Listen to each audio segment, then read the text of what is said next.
élèves de terminale scientifique, bonjour. Je suis Ringi Fred Roland, professeur certifié de chimie au lycée Félix Eboé scientifique. Nous allons commencer cette séance par quelques notions sur les acides et les bases en solution aqueuse. Acides et bases en solution aqueuse. Donc nous allons commencer par le premier thème, force d'un acide et d'une base en solution aqueuse.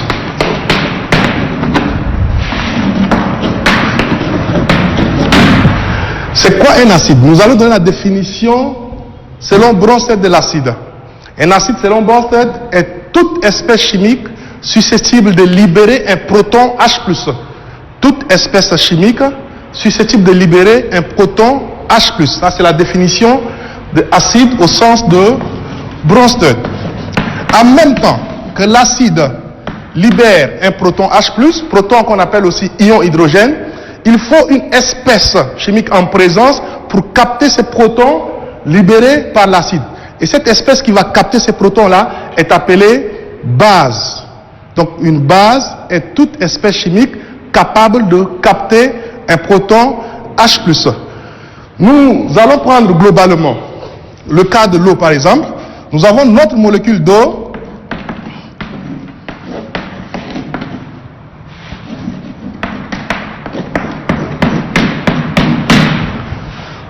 qui libère un proton H+, pour donner les ions hydroxyde qu'on appelle ions OH-. Les protons libérés ici seront captés par une autre molécule d'eau pour donner des ions oxonium, autrement appelés ions hydronium. Donc nous avons l'eau ici qui joue le rôle d'acide, là. On a l'eau qui joue le rôle d'acide parce qu'elle a libéré un proton H+. La base de ce côté est l'ion hydroxyde. L'eau ici capte un proton H+ pour donner ce qu'on appelle ion hydronium. Donc nous avons l'eau qui peut jouer le rôle d'acide et l'eau aussi qui peut jouer le rôle de base. Ces genres d'espèces, on les appelle ampholites ou amphotères.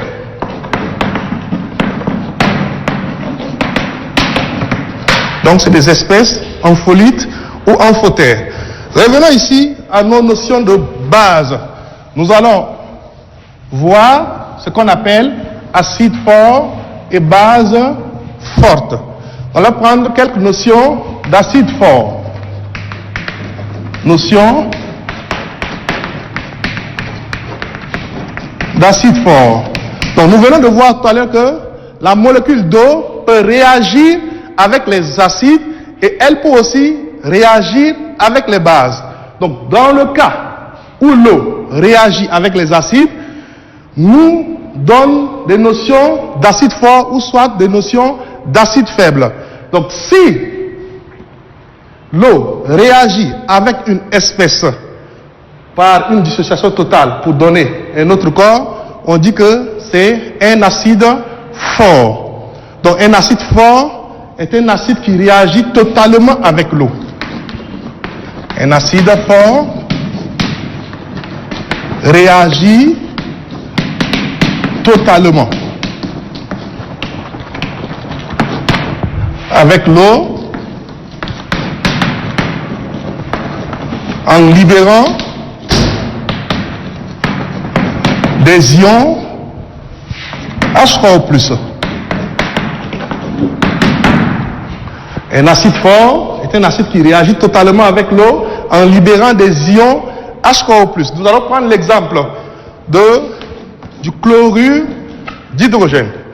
Le terme totalement, c'est-à-dire que le corps qu'on a mis en l'eau ne se retrouve pas. On a mis dans l'eau ne se retrouve pas à la fin en solution. Donc on a l'acide chlorhydrique qui réagit avec une molécule d'eau. Et quand on dit la réaction est totale, on représente cette réaction-là par une seule flèche. C'est pour dire que cette réaction est totale. Le HCl qu'on a mis en l'eau ici ne va pas se retrouver à la fin de la réaction. Donc nous allons avoir les ions hydronium plus des ions chlorure. Ça, c'est un exemple qu'on utilise souvent en classe de terminale. Donc le chlorure d'hydrogène, qui est un gaz dans l'eau, nous donne une solution aqueuse qu'on appelle acide chlorhydrique. Donc l'acide chlorhydrique est une solution aqueuse du chlorure d'hydrogène. Le chlorure d'hydrogène est gazeux, l'acide chlorhydrique est liquide en solution. Donc nous pouvons aussi citer rapidement quelques acides qui reviennent très souvent. Les acides qui reviennent très souvent sont l'acide chlorhydrique, on a l'acide bromhydrique, on a l'acide iodhydrique, nous avons l'acide nitrique et l'acide perchlorique. Ça, ce sont les acides forts qui reviennent très souvent dans vos exercices, dans vos travaux de chimie en classe de terminale scientifique. Donc quand vous voyez HBr, vous voyez HI, vous voyez HNO3, vous voyez HClO4, ceux-là, on les appelle des acides forts. Et le pH des acides forts se donne par cette relation pH égale à moins log de Ca. Moins log de Ca, pourquoi? Juste pour dire que la concentration de départ, la concentration Ca égale à la concentration en ion hydronium.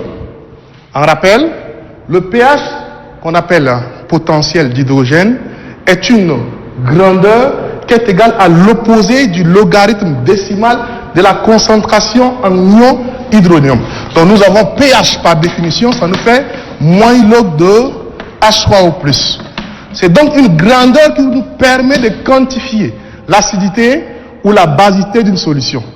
Une grandeur qui nous permet de quantifier l'acidité ou la basicité d'une solution. Solution acide, solution basique, ou soit si cette solution est neutre.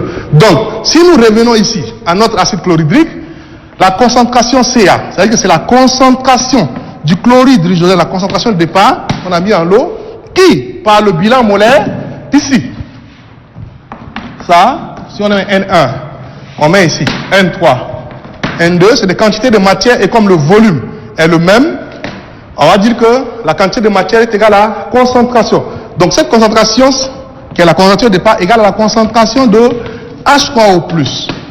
Et comme, par définition, le pH est égal à moins log de H3O+, et que la concentration H3O+, ici, est égale à la concentration Ca, nous allons directement avoir que le pH est égal à moins log de Ca pour les acides forts. Donc les acides forts, pour vous rappeler, ce sont des corps qui réagissent totalement dans l'eau en libérant des ions hydronium. L'autre définition, vous pouvez aussi avoir ce qu'on appelle des polybases, des polyacides, excusez. Et un exemple de polyacide qu'on utilise souvent, c'est l'acide sulfurique. Donc si vous prenez l'acide sulfurique H2SO4, vous le mettez dans l'eau, comme c'est un acide fort, il réagit totalement avec l'eau pour libérer des ions hydronium H3O+, plus des ions sulfate SO4 2-. Et ici, c'est des espèces qui sont là, il faut que la réaction soit stoichiométrique. Donc ici, on va essayer d'équilibrer. Voilà, nous avons ça. On a H2SO4 plus 2 fois H2O, donc 2H3O+, plus SO4 2-. Cette fois-ci, ça c'est ce qu'on appelle un diacide. Ici, c'est un diacide. Et pour les diacides, vous allez voir que le pH n'est pas égal forcément au pH des monoacides.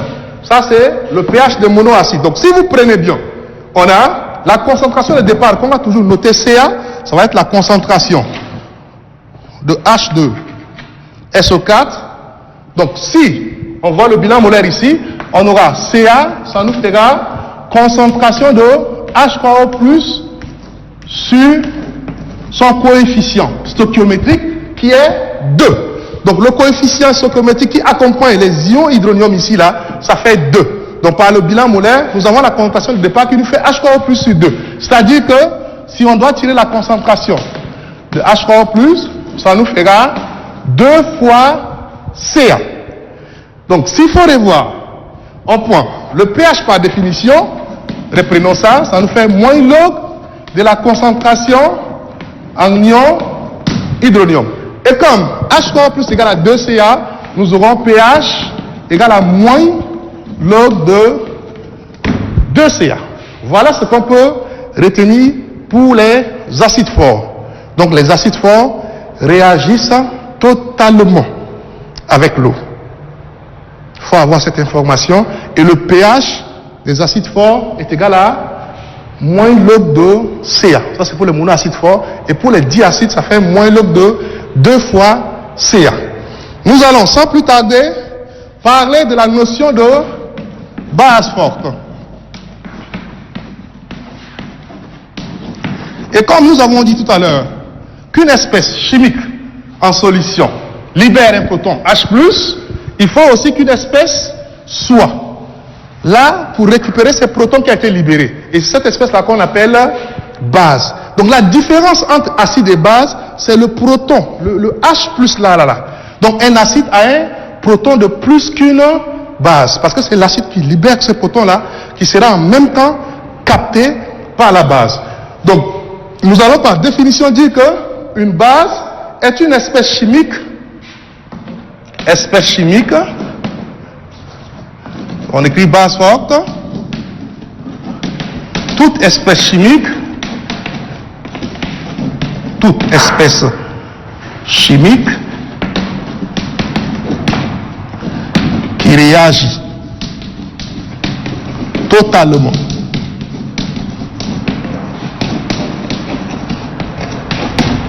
dans l'eau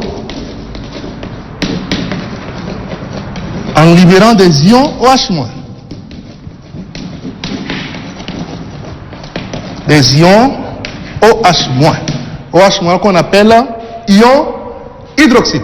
Toute espèce chimique qui réagit totalement dans l'eau en libérant des ions OH-. C'est ça qu'on appelle base forte. Donc l'exemple qui revient souvent, c'est l'hydroxyde de sodium, le NaOH.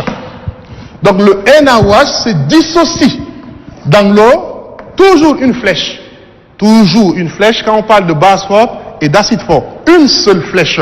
Donc il se dissocie totalement dans l'eau pour nous donner des ions sodium Na+, et des ions hydroxyde OH-. Na+, plus OH-, ce sont les ions qui proviennent de la dissociation de l'hydroxyde de sodium dans l'eau. Et nous allons directement entamer par le pH de cette solution. Comme vous connaissez, ici, on va noter sa concentration de cette base par Cb. Donc si vous voyez toujours le bilan molaire, nous aurons concentration de Cb égale à concentration de OH-. Ça c'est un rappel, ça c'est par rapport au bilan molaire. Et nous avons le pH, toujours la définition du pH, ça nous fait moins log de H3O+, une définition qu'on ne doit pas oublier. Dans cette définition, nous n'avons pas H3O+. Mais comme nous connaissons qu'il y a un rapport entre les ions H3O+ et les ions OH- par ce qu'on appelle le produit ionique Ke de l'eau, qui nous fait concentration de H3O+ fois concentration de OH-, nous pouvons tirer ici directement H3O+, ça nous fait Ke divisé par concentration de OH-. De cette expression, nous allons pouvoir tirer maintenant le pH de la base forte. Donc nous prenons l'expression de H3O+ ici pour l'intégrer dans la définition de pH. Donc nous prenons pH, ça nous fera moins log. On fait ici de Ke sur OH-. Nous allons parler un peu mathématique par rapport au logarithme décimale. Logarithme de A sur B, ça nous fait log de A moins log de B. Et comme il y a un moins ici, nous aurons pH, ça nous fera moins log. On suppose que le KE, ça nous fait notre A, donc ça fait moins log de KE. On fait entrer ces moins, ça nous fait moins log de OH-. Ça, c'est ce moins qui n'est pas entré encore, ça nous fait. Donc nous, on est là comme ça. On met cette parenthèse. Donc, logarithme de A sur B, ça nous fait log de A moins log de B. Donc on est ici. Maintenant, nous allons faire entrer notre moins. Ça nous fera moins log de KE, plus cette fois-ci, log de OH-. Or, moins log de KE, je crois que tout le monde a vu ça au premier chapitre, dans toutes les classes de terminale, déjà à ce niveau. Moins log de KE, ça nous fait le PKE. Plus log de OH-. Or, ici, on a OH- égale à CB. Donc, ça fait plus log de concentration de la base. Le pKe à 25 degrés Celsius, ça nous fait 14. Donc, définitivement, nous aurons pH, ça nous fait 14 plus log de CB. Voilà.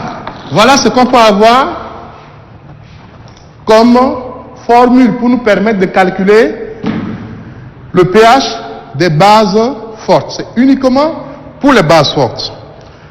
Une autre base forte qui revient souvent, vous devez avoir ça en tête, et souvent, au bac tchadien, oui, il y a l'hydroxyde de potassium, qu'on appelle KOH. Hydroxyde de potassium. L'autre base qui revient souvent au programme tchadien. Nous avons une dibase forte. L'hydroxyde de calcium CaOH2 qui aussi est beaucoup plus revenu dans les exercices. Donc on a ça, ça fait hydroxyde de calcium, qu'on appelle aussi dihydroxyde de calcium. Donc voilà en fait ce qu'on peut connaître ou comprendre des acides forts et des bases fortes. Un rappel. Nous allons maintenant, et sans plus tarder, entamer directement avec ce qui nous intéresse le plus. Parce qu'on se dit que chacun, au moins, connaît ça déjà. Donc nous allons parler des acides faibles et des bases faibles. Acides faibles et bases faibles. Donc les acides faibles sont des acides faibles. On le prend au singulier, c'est mieux. Donc un acide faible, c'est un acide qui réagit partiellement avec l'eau en libérant entre autres des ions hydronium. Espèce chimique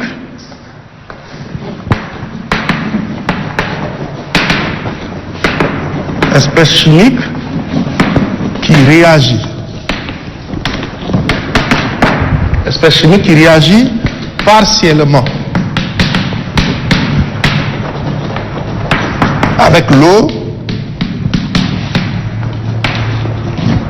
en libérant des ions H3 ou plus. Le partiellement ici, on peut dire que c'est une réaction qui est limitée. Et réaction partielle, on appelle aussi réaction limitée. C'est une réaction qui n'est pas totale. Donc, en exemple, ce qu'on doit savoir, tous les acides carboxyliques sont des acides faibles. On a vu en première que le portrait robot d'un acide carboxylique, ça nous fait RCOH. Donc, si vous voyez comme ça, C avec 2 O et H à la fin, c'est un acide carboxylique. Et quand on dit acide carboxylique, on dit réaction limitée avec l'eau. Donc, si on met un acide carboxylique en disant plus H2O, la réaction va être limitée. Et quand on dit limitée, on met 2 flèches. C'est-à-dire que cette réaction-là, elle n'est pas totale. Donc les acides carboxyliques, comme on a vu en première, vont nous donner des ions RCO- qu'on appelle des ions carboxylates, plus notre H3O+. Le H ici a été libéré par R-COH. C'est pour dire que ça, c'est un acide. Et ce H-là a été capté par l'eau, qui joue cette fois-ci le rôle de base, parce qu'elle est en contact avec un acide. Donc, l'eau joue le rôle de base ici. Donc, ce H sera capté ici pour nous donner un autre acide qui nous fait H3O+. Donc, c'est un transfert de protons. Donc, acide, base, acide, base. On prend l'exemple d'acide éthanoïque. Acide éthanoïque. Ça nous fait CH3. Quand on dit éthanoïque, ça fait 2 carbones, COOH. On fait plus H2O, réaction limitée, c'est-à-dire 2 flèches. Ça nous fait CH3, COO- plus H3O+. Voilà. Donc voilà ce qu'on peut avoir comme information par rapport aux acides faibles. On va voir dans la séance prochaine comment est-ce qu'on peut calculer les concentrations des acides forts, des acides faibles, des bases faibles et des acides faibles. On va parler ici, cette fois-ci, et rapidement, des bases faibles. Base faible. Donc, une base faible est une base qui réagit partiellement. Base qui réagit partiellement dans l'eau en libérant